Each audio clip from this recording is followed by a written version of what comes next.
Perintis dan pewaris. Even, kita cuma ngomongin beda rumah dibeliin, nikah dibayarin. Oke? Perintis, pewaris. Sama-sama udah nikah nih. Bedanya yang ini nikah dibayarin, rumah dibeliin. Percaya nggak starting point-nya itu beda minimal 2-3 miliar.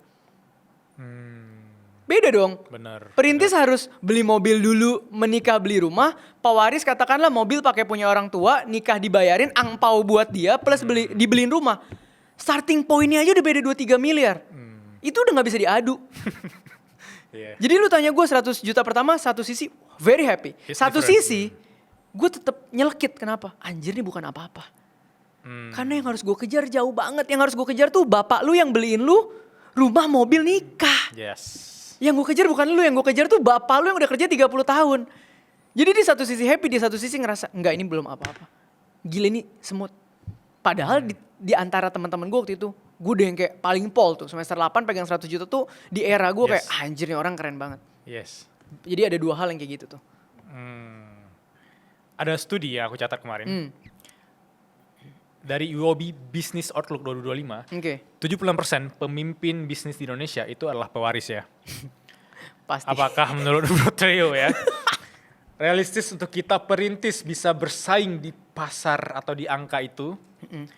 Ya, dimana mereka punya proximity yang kita tidak punya gitu. Iya. Serealistis apa itu? Kayak bisa bersaing di angka itu? Oke, nggak bisa. Pewaris itu dari awal di liga yang berbeda, dengan koneksi yang berbeda, pondasi yang berbeda, cash flow yang berbeda.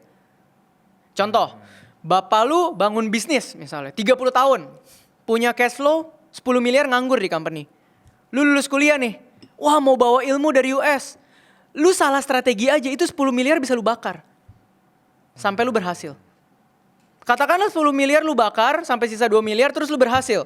Terus lu ngonten. Lu akan bilang, gila nih strategi gue berhasil. Orang gak tahu lu udah bakar duit bapak lu 8 miliar. Perintis ada nggak hak kayak gitu, privilege kayak gitu? Nggak ada, namanya bootstrap bro. Untung 100 juta, dapat 125, pisahin lagi 50 buat company. Supaya apa? Supaya digulung modalnya. Syukur-syukur bisnisnya survive 5 tahun. Kalau bisnisnya tutup di tengah jalan, bisnisnya nggak kaya, perintisnya udah kaya belum? Belum juga. Jadi totally different game bisnis yang udah ada cash flow sama bisnis yang harus ngerintis cash flow. Jaraknya udah pasti beda. Tapi kalau lu tanya gue, pewaris bisa gak one day jadi kayak, perintis bisa gak one day jadi kayak pewaris? Bisa. Tapi lu harus disupport pewaris yang ready support lu. Lu bangun bisnis lu sampai certain point, pewaris ini lihat bisnis lu, dia mau masuk, dia mau injek, dia mau bawa lu lebih gede, jadi lu main di liga dia. Tapi sampai tier tertentu, lu akan tetap butuh sebuah lompatan momentum yang gak bisa atas diri lu sendiri. Karena lu akan tetap butuh suntikan uang besar, lu butuh momentum gede. Makanya tadi gue bilang, kalau dengan tidak caranya menjual saham lu atau menjual perusahaan lu, gak ada lompatan gedenya. Makanya orang bilang, kok tapi 10 orang terkaya ada kok yang dari susah. Iya itu semua IPO. Kenapa? Itu dana masyarakat masuk jadi modal usaha gulung. Kalau perintis kan dana sendiri, ini loh yang ngeblok kita, cash flow kita sangat terbatas. Jadi gue bilang, oh tapi perintis at some point kalau diinvest pewaris, bisa gak lawan pewaris? Bisa. Ya begitu mekanisme gamenya. Makanya lu ngebandingin diri sama pewaris, menurut gue sayang, gak apple to apple. Gak apple to apple, gitu. Tapi satu sisi semakin positif sekarang, semakin banyak kreator-kreator edukasi, terutama keuangan yang mengedepankan bahwa oke, perintis lu masih bisa atau ada harapan gitu ya. Even kemarin ada beberapa konten yang juga ada yang bilang bahwa lu tidak akan menikmati hidup kalau lu bukan perintis segala macam. Padahal banyak yang hujat katanya, lah lu bukan perintis lu ini gue pewaris. ditek-tekin anjir, disuruh react. Ya gue gak peduli sih, gue gak ikut campur. Oh gitu ya? Iya. Nah lu ada komentar gak tentang itu? Maksudnya dari sisi bahwa kita harus bisa membedakan mana pewaris, mana perintis. Kadang ada orang yang ngerasa gue nih perintis, padahal dia walaupun disupport 10 juta rupiah oleh orang tua, menurut gue tuh tidak relate sama anak-anak yang dari nol, gak ada supportnya gitu. Susah bro, masalah gini. Yang namanya untuk mengerti sebuah mental dan pengalaman itu lo harus jalanin. Kenapa orang bilang, kok Theo lu kok ngerti banget masalah orang susah? Bukan berarti gue setahun bikin skripsi studi kasus hidup orang susah. Nggak akan bisa relate. Kecuali lu jalanin, sama. Perintis dan pewaris tuh kadang gini bro. Misalnya ya, lu perintis, kita analogi. Gue punya rumah 3 lantai. Di luar kebanjiran. Lu gak punya rumah. Banjirnya sepaha lu. Gue lihat dari lantai 3, gue kebanjiran nggak? Enggak, gue mau makan mau minum tinggal teriak mbak. Tapi gue bisa relate nggak? Mungkin secara kognitif bisa. Oh lu di bawah situ kena banjir kakinya basah ya.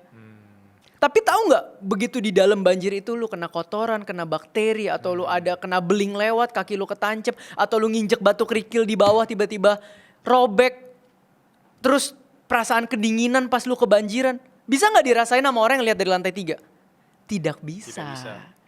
Gue rasa analogi ini akan cukup menjelaskan bahwa tidak ada yang benar, tidak ada yang salah. Tapi ketika yang di bawah sok-sokan jadi yang di atas, dan yang di atas mau jadi yang di bawah, pasti ada POV yang blind spot. Kayak tadi. Gue bisa bilang, wah Bilal kasihan banget ya, kebanjiran di bawah nih. Gue cuma tahu apa rasa yang gue lihat. Gue tahu nggak rasanya kecelep paha kena banjir di bawah? Nggak tahu. Tapi gue tahu Bilal kebanjiran sepaha. Kognitif bekerja. Gue bikin statement, iya pasti blind spot. Kena gue pasti. Kenapa? Gue tidak merasakan. Sekarang gini, pernah nggak Pak Waris merasa orang tuanya besok datang ke mereka terus bilang, papa mama udah gak punya uang, kamu punya uang berapa, bisa bantu gak? Gue tuh pernah loh, uang 50 juta, keluarga gue butuh 48,5 juta.